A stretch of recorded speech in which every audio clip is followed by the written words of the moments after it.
Futures now, old man.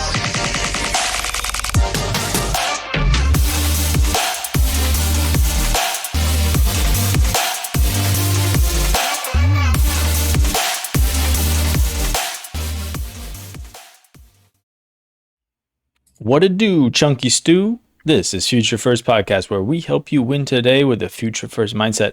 I'm your co-host, J-Mac, here with my co-host, Jose. What's up, dude? How much, J-Mac? How you been? Oh, man. It's been good on this side of things. Off-season is flowing. We had the combine happen. We're starting to get some trade movement and contract extensions. So we got a lot to talk about today. Yeah, 100%, man. It's been a good week of NFL. Sadly, some of the biggest deals have been on the defensive side of the ball. Yeah. Crosby moving, you got McDuffie going to the Rams, all that type of stuff. But hey, so the offensive players, we're going to talk about some of them, and then tomorrow should be a big day, hopefully, for some of these guys, especially running backs and wide receivers, to get some new homes, hopefully fantasy relevant, fantasy inspiring homes next year. So we'll see what happens. Yeah, still some big dominoes to fall, which I'm sure we'll bring up here.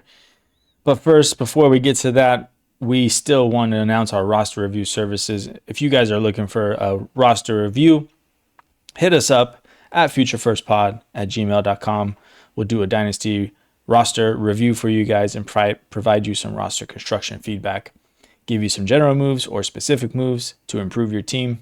If you have a startup coming up and you want a tailored draft strategy for that unique format, let us know. We'd do that too. We did a contest running a couple weeks back. G Hopkin 3 won it.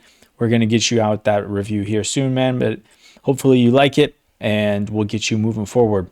But other than that, if you're watching this on YouTube, make sure to touch down on that like button and go for 2 on that subscribe. Be sure to drop a comment while you're there. And if you're catching this on the Player Profiling Network, be sure to follow us directly on our YouTube channel at Future First Pod, or you can search Future First Podcast wherever you get your podcasts. Shout out to Fox, who's been helping us with our graphics, and McGrumble, who's been helping us out with our stats. You can follow them at bfoxworth07 and at ff_McGrumble. All right, well, let's just dive right into it, man. We got a lot to get into here. You ready, Jose? Yeah, let's do it.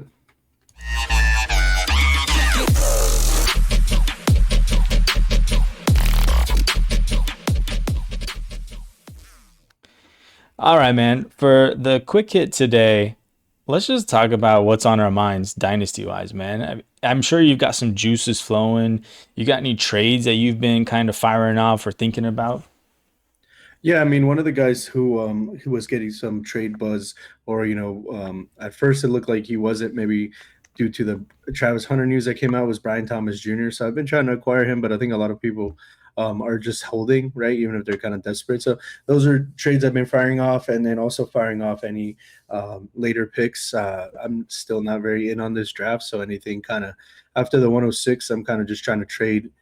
Package up or, just trade away for future capital or known quantities. So that's kind of what I've been dabbling in. I haven't had a ton of bites. A lot of people are kind of just inactive.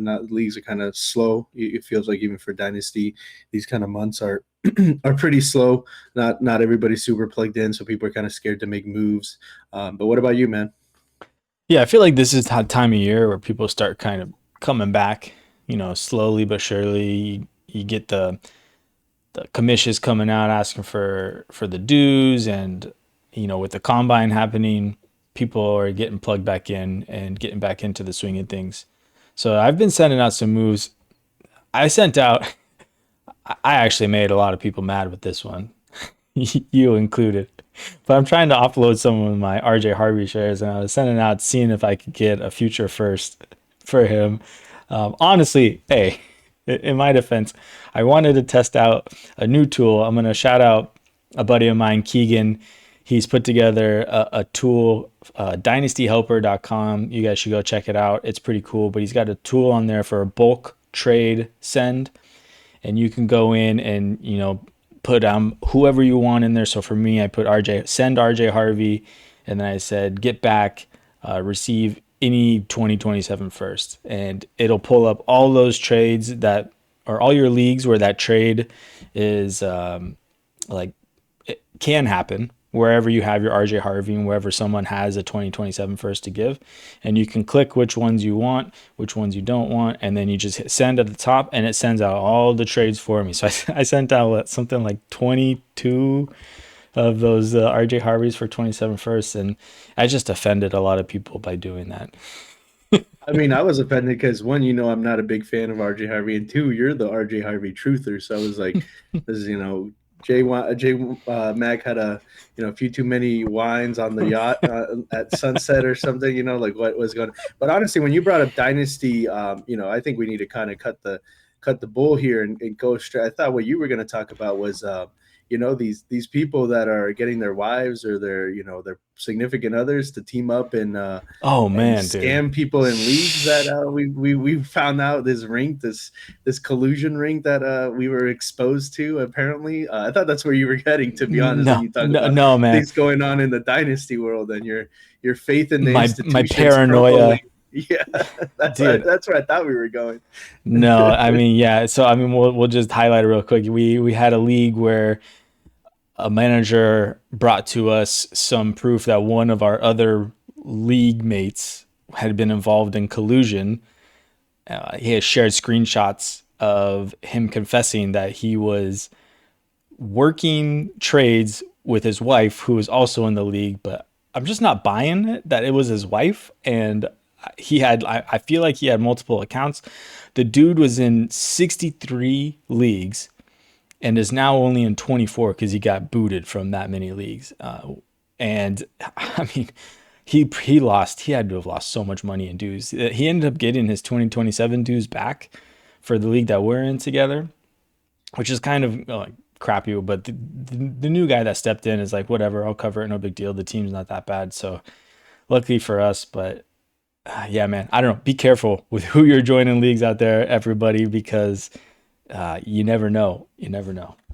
Yeah, I mean, honestly, I wouldn't be surprised if he refunded way more. I know, in some of the things we saw, he was like, no, just take the dues. But I think maybe once he noticed that it was kind of spreading and other leagues were finding out and other people, the community is maybe not as big as you think. People do kind of cross leagues, especially if they watch the same content creators, that he started probably refunding. And I feel like LeagueSafe would have a hard time taking those screenshots and unless it was the exact same name or, they had some other way to not refund the guy's money, So I'm sure you probably didn't end up losing as much money but yeah, I mean, you always got to be careful out there, people want to make money and they're going to try to make it off your back if you're not careful. So, playing in league with randoms, man, it's hard in terms of getting a good community and getting a good league going, but it is also, one of those, dangers that's out there, So honestly, I thought that's where you were going, just because I know it shook you to your core, man. You were like, I can never do another fantasy league. I need to be the commit, all these things. So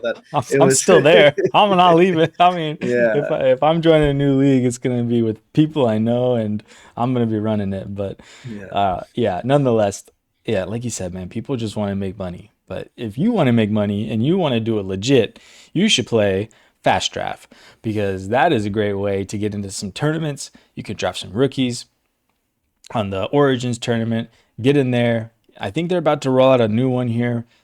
Mike Washington Jr. wasn't in the previous version. He wasn't even in the database there. So the next one they're going to roll out will have him, and I'm sure he'll be probably one of the top 3 round picks, and I would imagine top 30 pick. But hey, make sure if you do go over to play some Fast Draft, use that referral code FUTURE to get yourself a $50 deposit match. You'll help us out at the same time. And if that's not your thing and you just want to stick to Dynasty, why don't you guys listen to the Podfather and see what he has to say about the Dynasty Deluxe. If you play in Dynasty, you need Dynasty Deluxe, our premium package for Dynasty Leaguers. We rank over 300 players, updated every week, all year long, and there's a win now mode and a rebuild mode with superflex and tight end premium controls.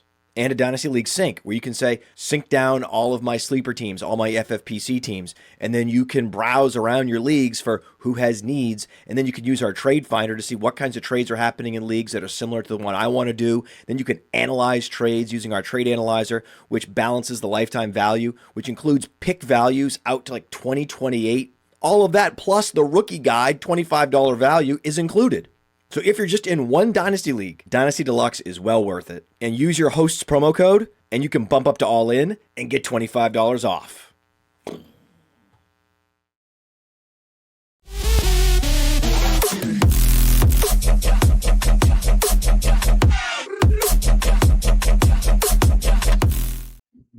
All right, welcome back into our new segment here, Combine Hype. So we haven't really gone over, we talked about the Combine last week, high level, kind of our thoughts on it and stuff, but we're going to dive into it a little more here and give you guys our perspective of when to use these Combine numbers, because there's a lot of smoke when it comes to the Combine. A lot of guys get hyped for things that they probably shouldn't get hyped for. And we need to make sure we're sticking to the solid analytics and numbers that we should pay attention to here. So, we just had the Podfather plug in the Dynasty Deluxe. And so that's what we're going to use here to kind of dig into the numbers around it. So I'm going to back out here and kind of show you guys what the dashboard looks like. So you can come into the Dynasty Deluxe, which is where you'll get all your rankings and trade analyzer tools, stuff like that. But the data analyst tool is probably one of my my favorite things about the all-in package. You can come in here and get all sorts of reports, target reports where you have target share, target rate, red zone targets, deep targets, air yard reports, get all that fun stuff, passing efficiency, rushing efficiency, where you get yards per route run, first down per route run, all the cool stuff. But today, we're going to live in this athleticism report, and we're going to filter here by the prospects that are coming in. And we're first going to look at the running backs, because one of the things that I do pay attention to when it comes to the Combine, for running back specifically, is the speed score. And what a speed score is it's pretty much a weight adjusted 40 time, right? So if you weigh more, like 220 pounds, and you run a 40 and 4.4, that's a lot more impressive than someone who weighs 195 pounds who ran a 4.4. And so the speed score takes that into account. There's a formula that goes into it. You can Google it. Honestly, it's really easy to apply. You take their weight and then you take their speed and you just plug it in for the 40-yard dash. And why I think that this is important is because Mike Washington Jr. tested off the charts here. He is a 223-pound running back who ran the 40-yard dash in 4.33. That gives him a speed score of 126.9, which is second best in the history of the NFL. Only behind, who's the guy that played for the Raiders? I'm blanking on his name right now. We were talking about him in the Discord the other day. He's like an old guy from the early 90s. Oh man. Oh man, I'm gone. I have no idea. You got nothing for me? That's Nah, okay. I'll Google it and bring it up later. But nonetheless, second best in history. But how good is that, right? I mean, this guy can run really fast in a straight line. Right. And he's got some, red flags analytically, production-wise. I think he didn't have the greatest production. I mean, he's a 4-year player. He didn't really break out until he went to Arkansas in that last year. Granted, Arkansas was really bad. They had a really bad offensive line. The quarterback was not very good. But this is really great. I mean, when we look at our running backs, we want them to have a speed score. If you're over 200 pounds, you want to have a speed score over 100. If you're under 200 pounds, you want to have a speed score of about like 120. So the fact that he's over 220 pounds and has a speed score of over 120 is really great. For me, when it comes down to Mike Washington, it's going to be draft capital. What does a team believe about Mike Washington Jr.? Honestly, like him having this speed score is probably the worst thing that could happen for him fantasy wise, or for us, I should say, because he's now firmly on the radar of everybody out there. And if he does get good draft capital, he's probably going to be going in the first round here. Like if he gets early day 2 capital, there's no way he makes it into the second round of fantasy drafts. So where are you at with Mike Washington Jr.? How are you approaching a player who does this? Yeah, I mean, I think he's the type of guy that it made sense for him to run and do what he did because it could only help his stock. Now, it's one of those things where as fantasy players, you don't really want to put too much stock into it, especially like the 40. Now, the athletic score and stuff, that definitely can matter. But I think it depends more on how much does it shift the perspective of NFL teams in terms of his draft capital, like you were saying. Like if this blows some people away, now he goes on some radars and some boards of teams that weren't really looking at him before this, which does happen. We know that the NFL Combine does make certain teams fall in love with certain types of players, certain types of speed guys. So it can only be good for that. But like you said, if it turns into he gets decent draft capital, he's the type of player that now and the reason why I'm trying to move out of these picks, he's just a guy that I won't really feel great having to draft at the 110, maybe the 111, something like that, depending on how good the draft capital is. And it just feels like, man, like I'm not really bought in. I'm not really sold. But he's kind of the guy that I feel like ends up in those type of picks, like a Caleb Johnson or just one of these guys that, just ends up in that range that you're just not super in love with, right? Like it's not a deep class of running back.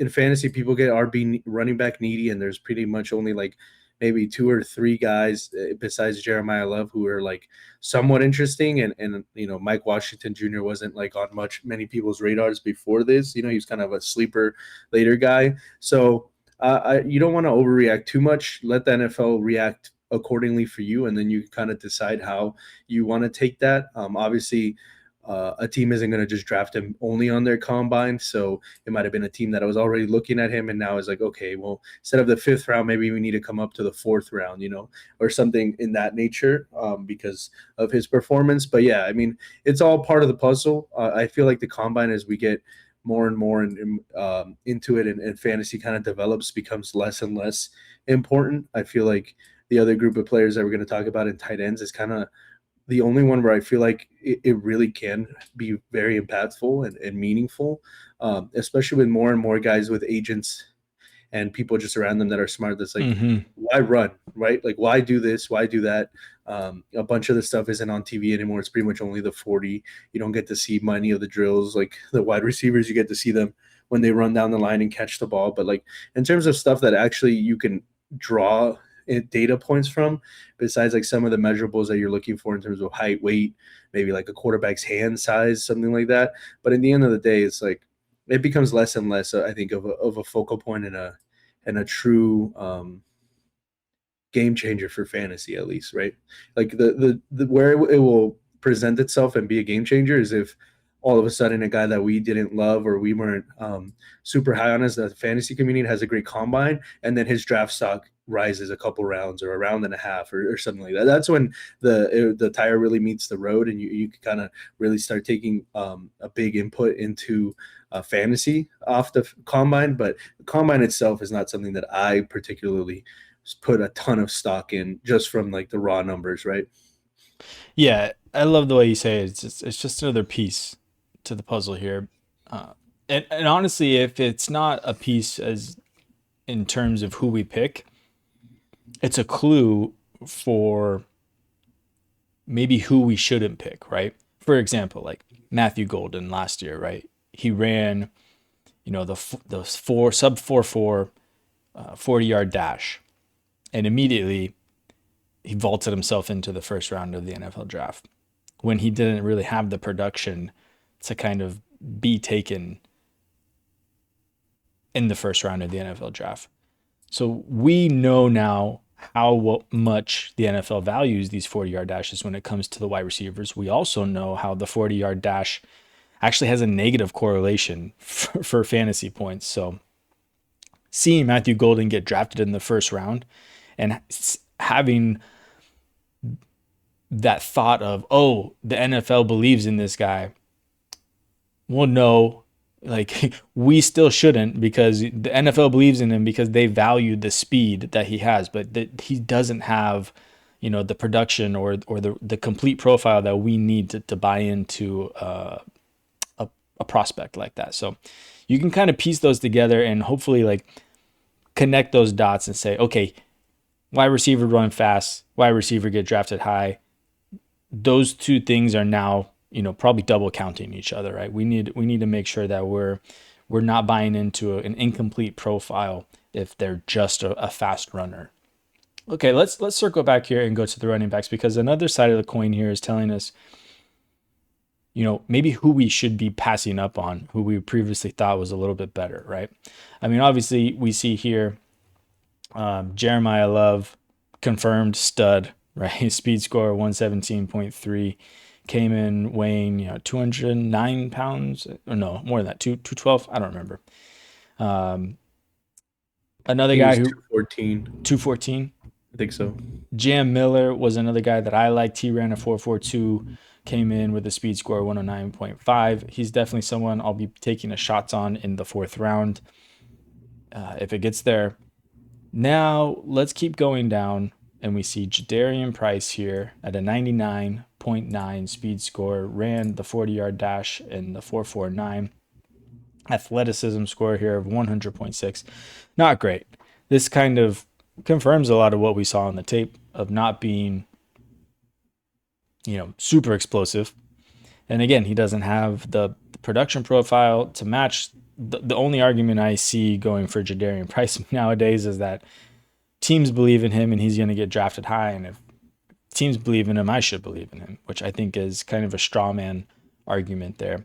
And then one other guy who's not going to show up here because he's actually so low on the list is Emmett Johnson, who has a ton of hype coming in as a pass catching back. He ran his 40-yard dash in 4.56. He's also a relatively smaller guy, so his speed score came out to be 93.4. Not great. It's not over for Emmett Johnson, but it just goes to confirm the shallow depth that we thought we had here in the running backs for this class. So let's move on. Let's go into the tight ends, and let's look at their athleticism score here for the tight ends, which will confirm that there is the worst kept secret. Yeah, right. That there's a freak among us. Yeah, I'm gonna reboot this here because I think I broke something when I took them out. There is a freak. There is a freak. All right, here we go.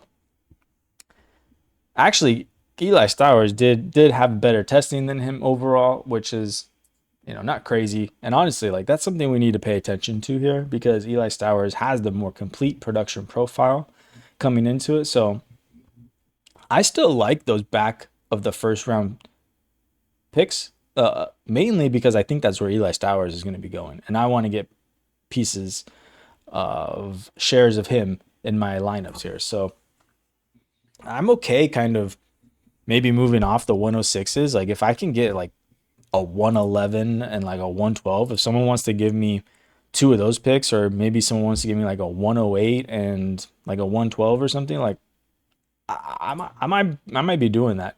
I'm not trying to move off those top 5 picks necessarily to get to the back of these first round picks, but I think I would do something different here to get to where I think Eli Stowers. Do you think Sadiq is the 105 right now? I think in tight end premium leagues, that's probably where it's going to end. How much premium do you need? A full point, half a point? How much are you talking about? Do you think? I don't know that I'm going to be taking him. I still don't know. I want to see if he goes top 15 in the NFL draft. I'll feel okay taking him at that spot.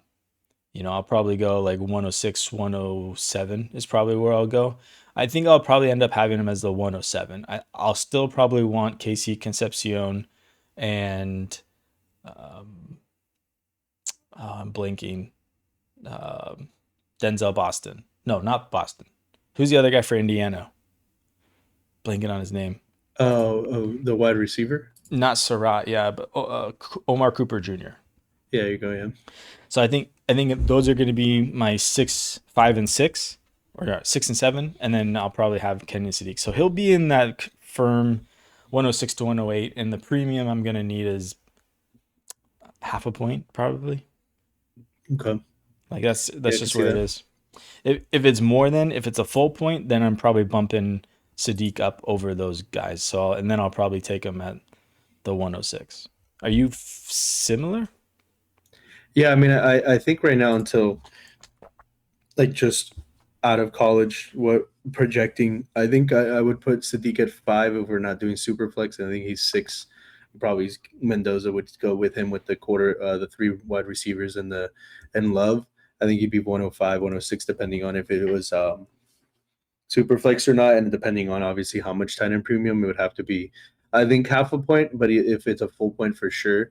I'm not super sold on those other 2 wide receivers you were talking about. Obviously, without draft capital and without all the data points, I think Sadiq offers that sort of upside. But if you can't, if you don't feel comfortable there, I think that's a great shout. Like you were saying, trade what could be Sadiq for an Eli Stowers range pick and something else, or if you're getting multiple picks, especially if you're a rebuilder that's not that close and you need extra shots or you need more ammunition to get more known commodities. I think that makes sense. I don't know that Sadiq is necessarily the best option for like a heavy rebuilding team, unless you're thinking it's going to take him a few years to come into the league. So yeah, I think I'm pretty much right there along with you. I'm just not so sold on Casey Concepcion more so than the Indiana guy that you were mentioning. Definitely. Omar Cooper Jr. Yeah, Omar Cooper Jr.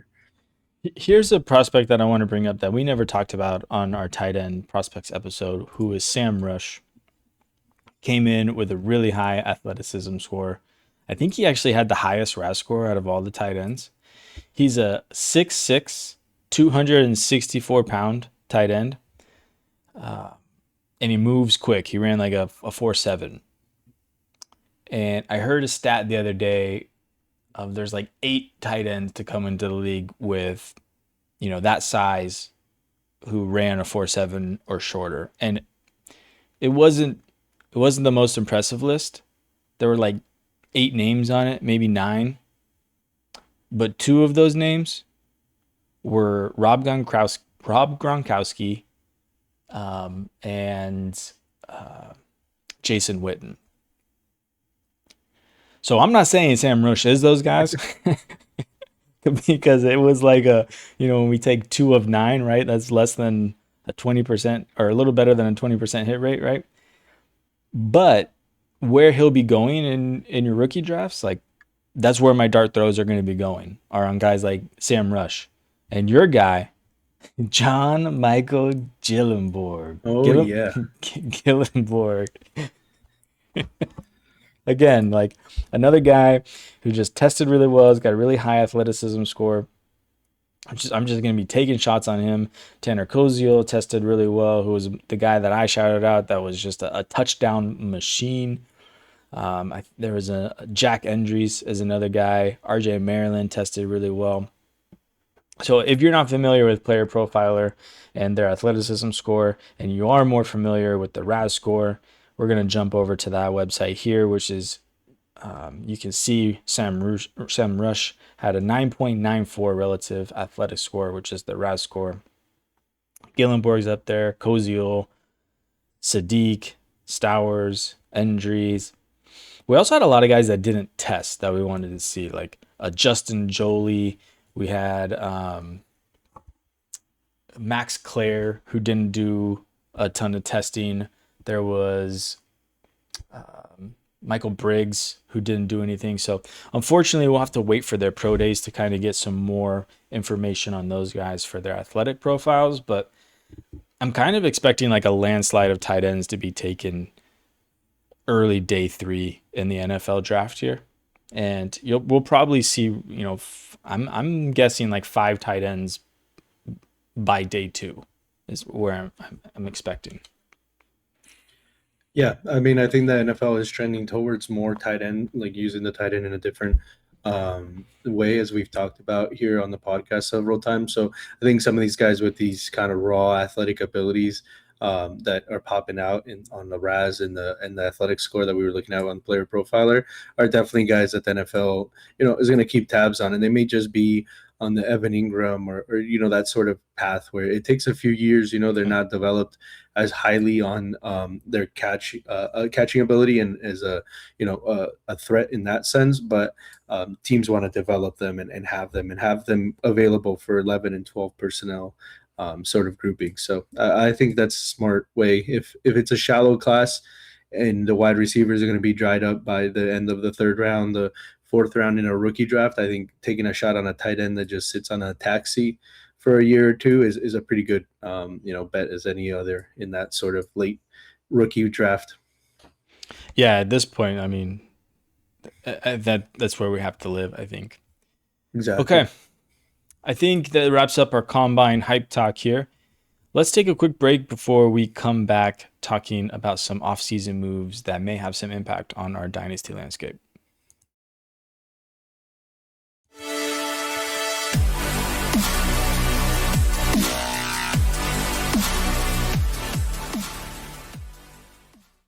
Welcome back. Let's dive into some moves that the NFL has been making that are definitely shaking things up here for us fantasy players. Should we talk about the biggest one first here? The thumbnail. Do it. DJ Moore to the Bills. Yeah, man. Let's go. Personally, not like my favorite wide receiver that was kind of being talked to potentially go there. I think there was better options, but it is good to see them getting a weapon. I'm not sure how much I love it for DJ Moore himself. He seems more like on the back end of his career, but he has shown he can be productive. He was able to be productive with Justin Fields of all people for that year, coming with first year with the Bears, I think it was, right? He had a pretty decent season with him. So, with Josh Allen, you hope that they can link up, the ceiling I don't think is there, right? Like I'm not super excited. I'm not hyped, but if there's somebody in your dynasty league that is, right, this is the perfect time when to sell, DJ Moore. That's what I would be looking to do. And I think the more interesting, at least for me, dynasty talk is on the other side. Like what do you do with the Bears pass catchers now, Odunze, Loveland, and Burden? So, but what was your instant reaction to the trade? So, I mean, like you, I'm not. He'll be 29 when the 2026 season starts. DJ Moore has a hive out there.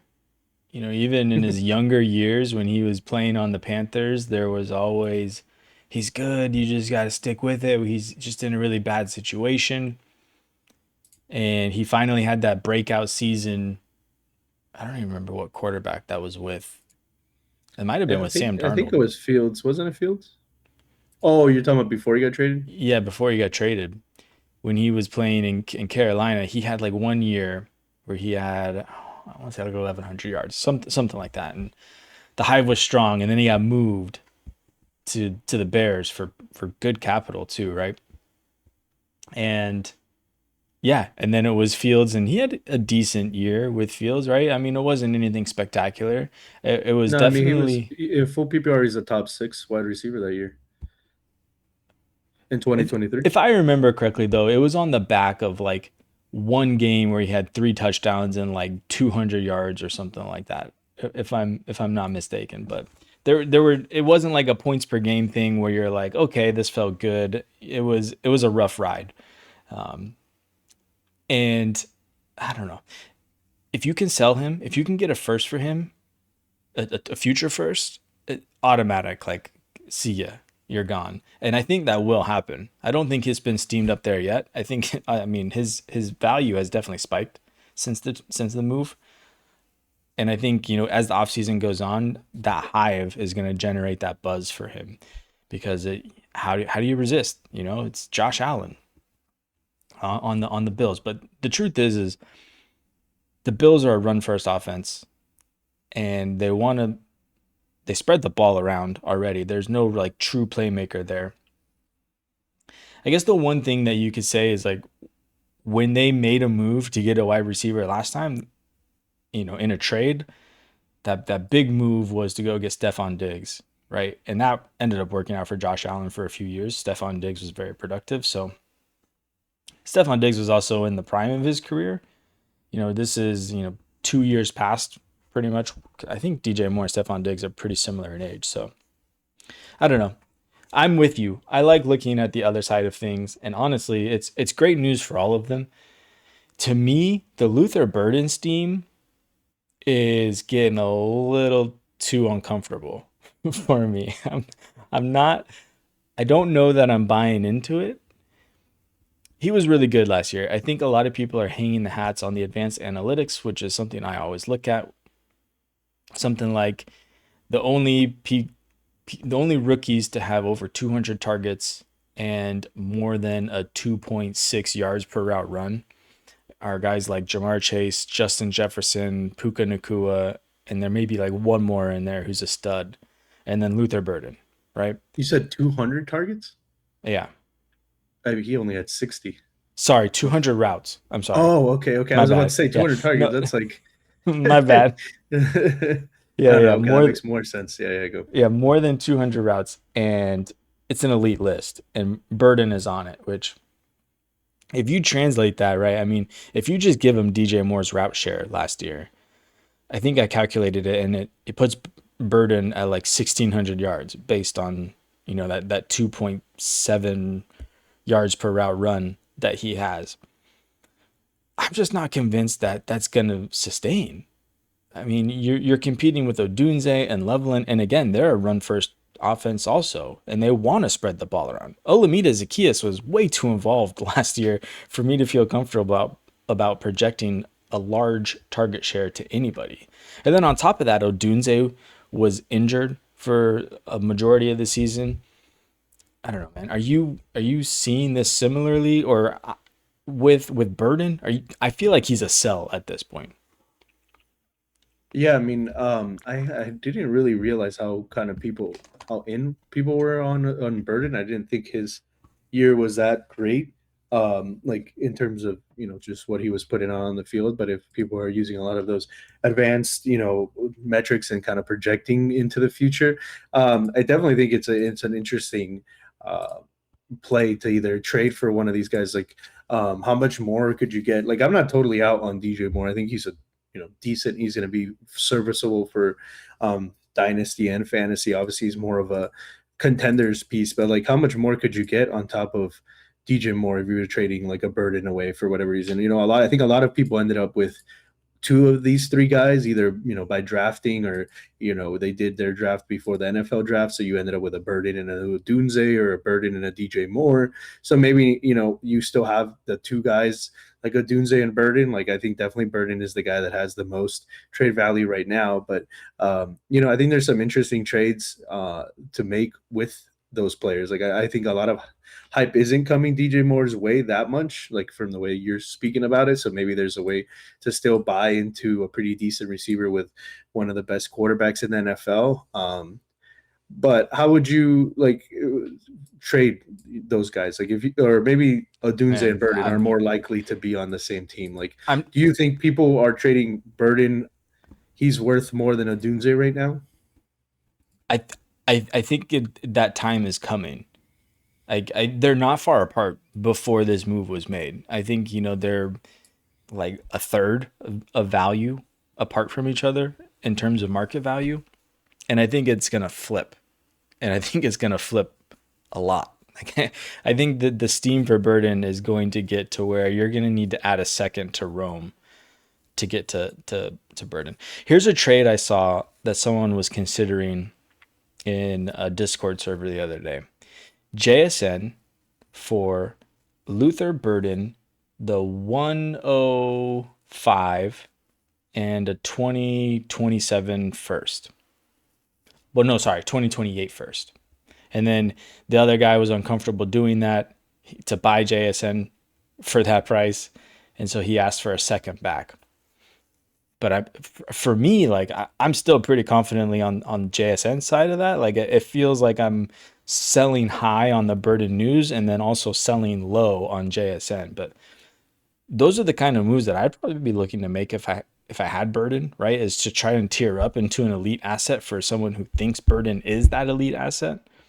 I don't know. Are you on the same side as me with JSN, or do you like Burden there in the No, picks? I think I'd be on the JSN side, and I think honestly, just to kind of like split them up, I think Odunze is a buy, and I think Burden and DJ Moore off these news are sell high slash tier up type of play. I don't think Burden has reached the level where you could split him into multiple really good assets, but I think he's the type of high where he's a great piece to tier up into a Jamar Chase, a JSN, a Puka, something of that nature. And same goes with DJ Moore. I think he thrown into a 2-for-1 or 3-for-1 or with like a 105, 106 could net you.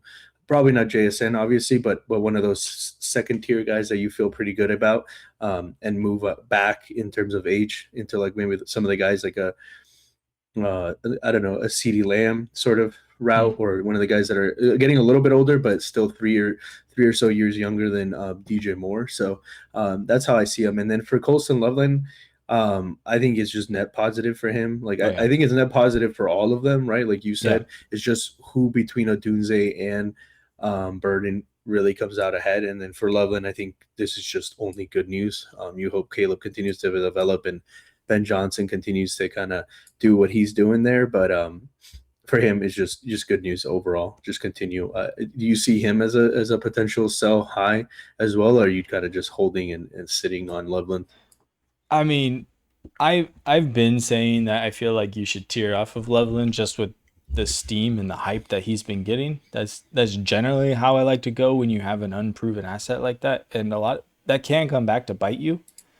But if you're getting like a, a really good return on that person, I don't feel bad about it. Like if someone's paying a top three tight end price for Loveland, and that's the return I'm getting, I don't feel bad about getting that kind of return. Even if he blows up, he'd have to be better than Brock Bowers or Trey McBride, right? For that to actually burn me, and even then, like it's probably not like breaking my team. So I think it's smart to sell on Loveland, but I'm also fine just holding him. I think he's got a really bright future. He's tied to a really young team with a great coach. I like all these players. And I'm with you. Like I think the move for me, if I could make it happen, is I'm selling Burden to get Odunze plus. Like that's the move I want to make because I think Odunze is a better prospect than Luther Burden. I think that Odunze was showing flashes of the wide receiver one before he started to get injured last year. It just makes a lot of sense for me to pick Odunze, which is highly reflected in the thumbnail. So hopefully Yeah, I mean hope, we've been on Odunze for a while, kind of steaming him up and thinking he's gonna be a guy. I think it's the ultimate kind of call your shot if you were to make that trade, but one that could be psychologically for the person that owns Odunze and things Burden is the guy, a much more yeah. interesting thing. So I think talked about the Bears there plenty. I think that was the biggest move. One of the other moves, it's much smaller, but I think it still has decent fantasy impact, and it's one of the only other confirmed moves. Was the Montgomery news to the Texans. I think if you were his name just completely vanished from my head. Woody Marks Mm. enjoyer. I don't know. Maybe that time has already come to an end. I don't know, but they didn't trade nothing for him. It wasn't like a seventh or anything. They give up I think, an offensive lineman and a pick swap. So it wasn't nothing. When you see the Texans giving up offensive linemen, I question what they're doing. I mean, they did this, I think, last year where they got rid of one of their best offensive linemen, but yeah, two of them. So I don't know. How do you feel about Montgomery? Do you think this kind of extends his life as like towards the end of the year and for most of the year last year, he was kind of just like a RB2/flex who you needed a touchdown from to be happy whatsoever. Do you think this kind of gives him a little bit more juice? I mean, most of the time he's probably going to be on a contenders team already. So from that perspective, do you feel like, hey, I have a startable asset, a useful piece on my team now instead of what you were thinking probably like a week ago, which was Montgomery's probably a completely useless asset if he doesn't move on from the Lions? Yeah, well, I mean, first off, I want to say that I'm not really a Woody enjoyer, um, but I You're don't more mind of a having. Buzz Lightyear guy. Yeah, there you go. I mean, you put on a cowboy hat, you look, I think, a lot like Woody. So, I mean, that's. There's a snake in my boot.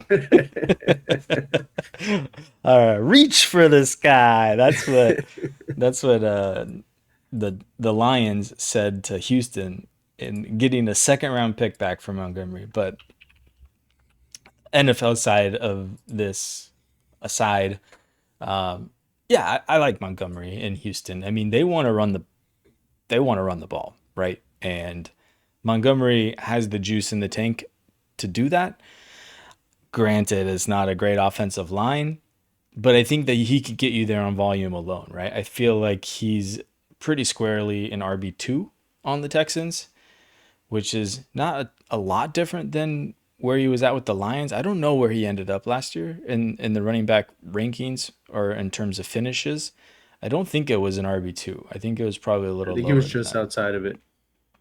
So I feel better about his, volume and projecting his points here on the Texans, but I guess ceiling is not great. But I mean, the ceiling was gone already because Gibbs was taking most of those high value touches from him there. So I'm hoping that the Texans can piece together an offensive line. It seems like from the Texans fans I've talked to, like the guys that they're getting rid of on their offensive line are just guys that needed to go already, and that I kind of expect them to invest some draft capital here in the offensive line and maybe make some more moves in free agency.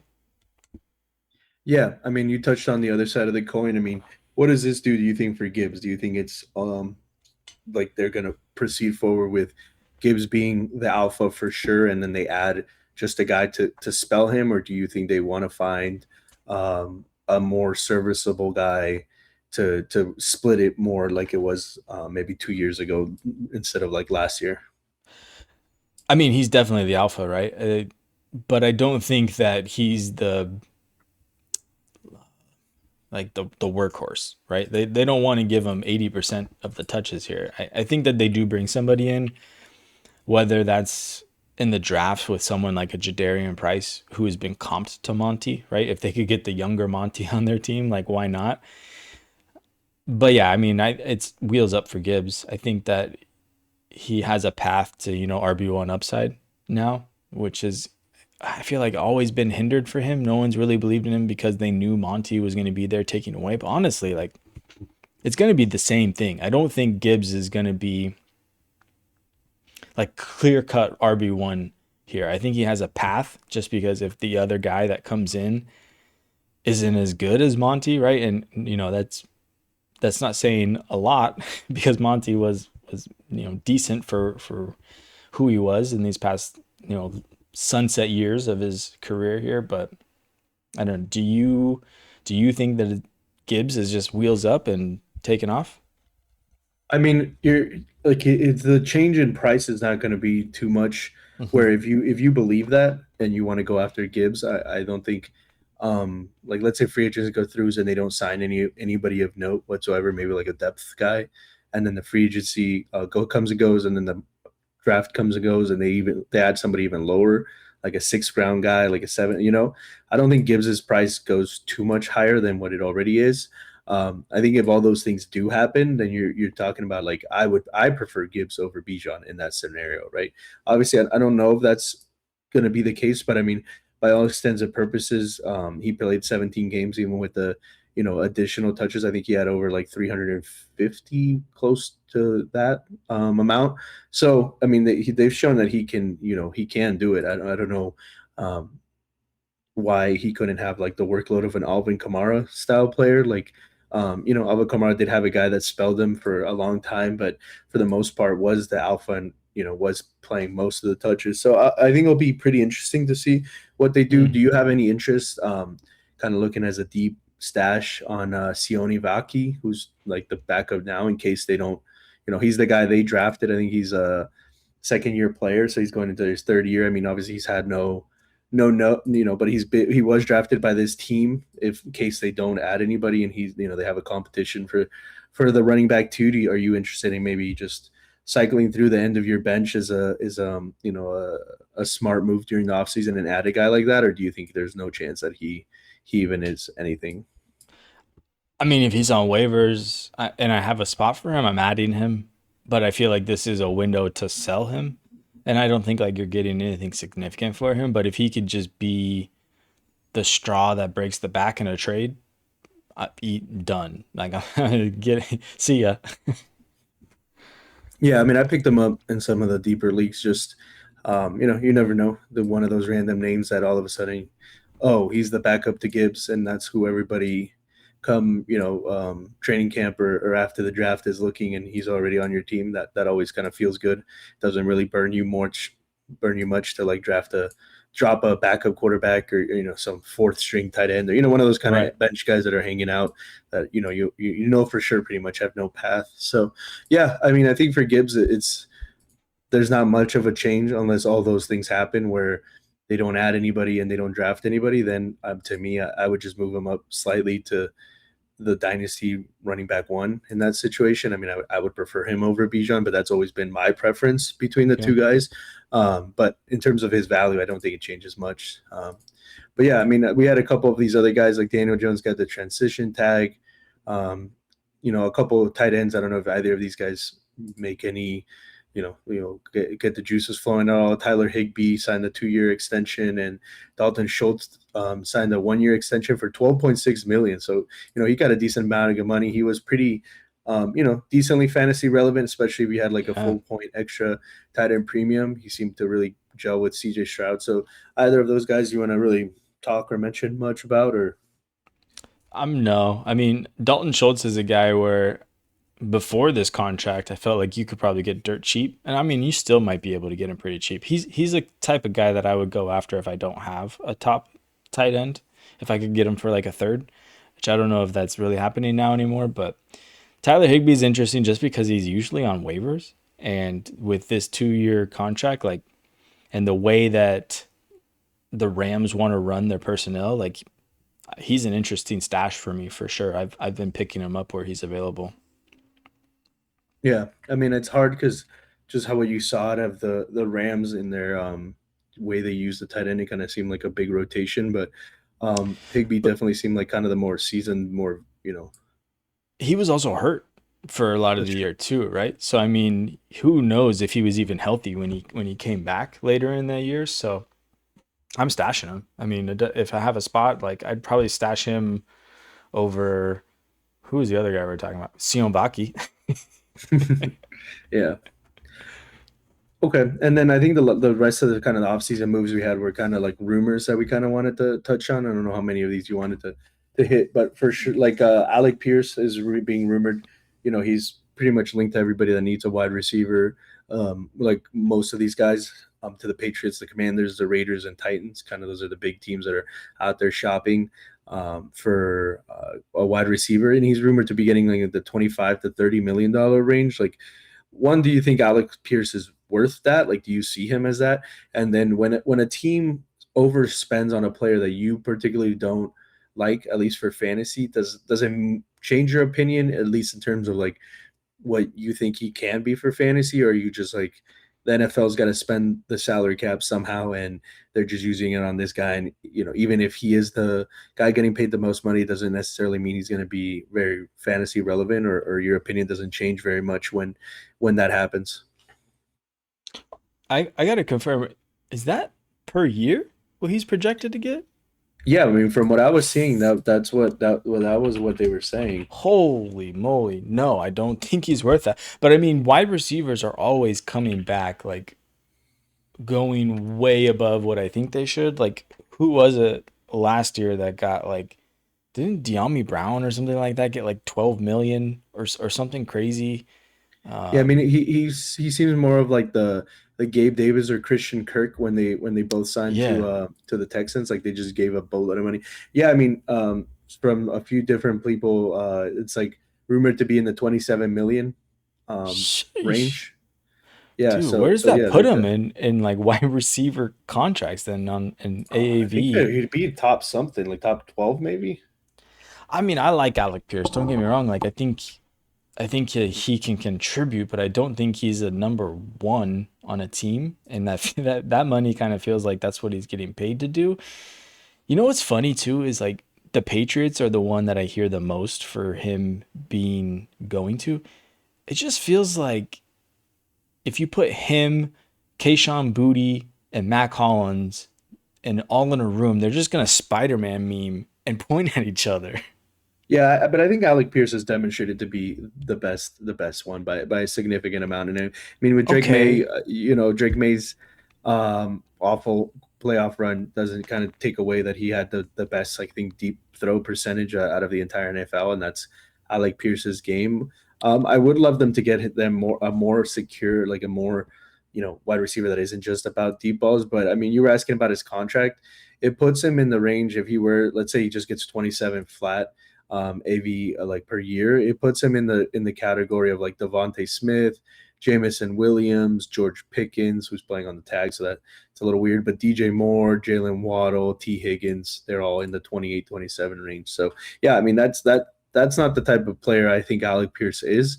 Maybe the NFL. That's why I was kind of asking, like, if he does get that bag, and let's say it is for the Patriots, does it change your opinion of him at all, or you kind of just stuck thinking like it's just NFL overspending because they have to spend it somewhere, and they think they can make Alec Pierce the guy, or how would you see that? I it doesn't change my opinion because it's just the market, right? And I feel like he's coming off the most productive year of his career, and he's getting paid. Good for him. Like, go get your bag, Alec. But it feels weird calling him by his first name. But like the Patriots just don't make sense to me, especially since they just released Stephon Diggs, which we don't have on here, but we probably should talk about. I don't know. I guess people saw that coming. To me, that was just kind of a baffling move. They're taking on like $14 million dead cap, and then they'd be overpaying for a guy to play a role that they already have two guys to play that role for. Like, go get Mike Evans and get him for like 10 million cheaper. Right? I don't know. Yeah, I mean the breakout season is not even that. I mean, we were poo-pooing DJ Moore, but I mean DJ Moore has had like 5 to 6, and I guess DJ Moore is on that list as making I think 27 and a half, and he signed his contract a few years ago. But I mean he doesn't have a year even as good as DJ Moore's like 1,100-yard season he had, which he had multiple of in Carolina. So I think it's a little bit interesting. I mean, this last report, just because I pulled it up, and it's a little bit interesting. There's a league source that says that your boys, the 49ers, would be interested in paying him that money. How does that sound to you? Bro, no. I'd be shocked. I'd be so shocked because it's like the fact that they fight tooth and nail to every penny for these wide receivers, and Well, then now they they would got all just, that Ayuk money back, right? yeah. By the way, I was going down a rabbit hole of the Ayuk stuff. That is Oh some man, I know. wild, I've wild heard. thing that we could do a whole episode on him, I think. But yeah, I mean, okay, so let's say he signs whatever. I mean, obviously, I think the team does matter, but let's just call it like a situation you feel decent about. Like the quarterback's decent. It's not like a horrendous. Like I'm not really in on anybody that lands with the I'm Raiders. selling. You're selling, but what do you think he could be? Do you think he could be I a mean, wide receiver too? Do you think finishes like a top 24 wide receiver? if he has a strong wide receiver one on the other side of him, which I don't even know what team that would fit, right? I mean, maybe the Seahawks, but I mean, even then, like they don't have the pass offense that would sustain that. So like the Giants, maybe, right? Like I'm trying to think of who would have a wide receiver one that would take the heat, but still have like a good passing offense to do it. Like the Panthers, like yeah, it just doesn't. None of these teams that they have him going to, like even if he went to the Commanders, That'd probably be the most interesting spot for me out of all four of those teams: the Patriots, Commanders, Raiders, and Titans. Yeah, I mean, like I said, the 49ers, I guess, thrown in here are I would hate one that. source, but yeah, I mean, I think I just put him as a solid wide receiver too, and I would be looking to sell. I think he is one of those names that when he signs in his big contract, it won't do that much for his fantasy. I feel like I don't think it's going to explode his value, but it's definitely going to be probably the highest it's been maybe ever. So it's definitely a time I think I would look to sell. Um, let's see. I mean, AJ Brown is another wide receiver, but that's been like the Yes. trade first and a second, different things. Shaheed is another wide receiver. Mike Evans, as talked about. I mean, the rumor with Mike Evans is he wants a good quarterback and he wants targets. Like he's not looking to do a retirement tour where he's just looking to, I mean, who knows? That's what Mike Evans wants. Who knows what the NFL thinks of Mike Evans? I don't think he looked bad when he was playing. Mhm. He's just hurt. But any of those guys you want to cover? Any of them call out your name? And we had a couple running backs to talk about too. How are you feeling? I mean, Mike Evans is the most interesting to me. I really want to see where he goes, but I'd be buying in wherever he goes. I think if there's targets to go around. I love him on the Commanders, to be honest. I mean, the Commanders are on this list. I mean, they pretty much have Terry McLaurin, and that's kind of it, right? I think Debo's hitting the free agent market, but I'd love him there. Um, He'd what look do you? really good in red and gold. I'm just saying. Yeah, I mean, I'd like Mike Evans if he doesn't have too many years left. I mean, he's been a good guy, been solid. I love him to get back to like the 1,000 yard, 1,100, whatever the record thing he was going with, besides getting hurt. Um, yeah, and then I think one thing that a lot of people were maybe hoping was that Benson would get his opportunity, but Connor is coming back. Are you interested in Connor, like as a kind of fill in depth running back piece on a contender? Like, would you send the third for Connor, or are you kind of thinking he's might be more done and this kind of like his farewell tour? What are you feeling there? I didn't see the numbers on the contract. I guess that plays a big part for me, right? If he got less than 5 million, I wouldn't feel good about it. But if he got, like 7 or 8, then I'd be on a mercenary, you know, build where I just need a running back and a body. Like, yeah, I'll pay the third, which I assume would be okay to go get James Conner. Do you think he costs more than that? So technically he was under contract. The thought was that he would get cut. So it was a revised contract. So he was set to make like 10 million. Um, but the number hasn't come out until to like what they Oh, restructured it okay. as. So he got a So demotion. yeah, I guess so. I don't, it's interesting. I think the thing that people were excited about that, or at least positive thought, was that the working theory was that they were going to cut him. So I guess him coming back is good news instead of him cutting, because I don't, a guy coming off an injury, 30, almost 30, I think probably, right, Man, going into free agency. This happened recently. Wasn't there another running back where that happened like in the past couple of years? I feel like a running back took a cut to stay on the team. Can't remember who that was. I cannot either. Okay, but yeah, it wasn't. I don't think it ended up working out for them. Like that's kind of like actually a bad signal to me. I feel like, but I don't know where they have to draft someone for me to like change my mind. Like I'm not buying in to Trey Benson. I don't feel like that's the move here. Yeah, no, definitely. I mean, he was not a great prospect coming out. He was kind of one of the only ones, along with the guy that went to Carolina, blanking right now. Tore his ACL back to back. What was his Jonathan name? Taylor. Jonathan, not that No, Jonathan Jonathan Brooks. Brooks. Yeah. Yeah. So it was a weak running back class. He was not a great prospect. He's been sitting behind Connor.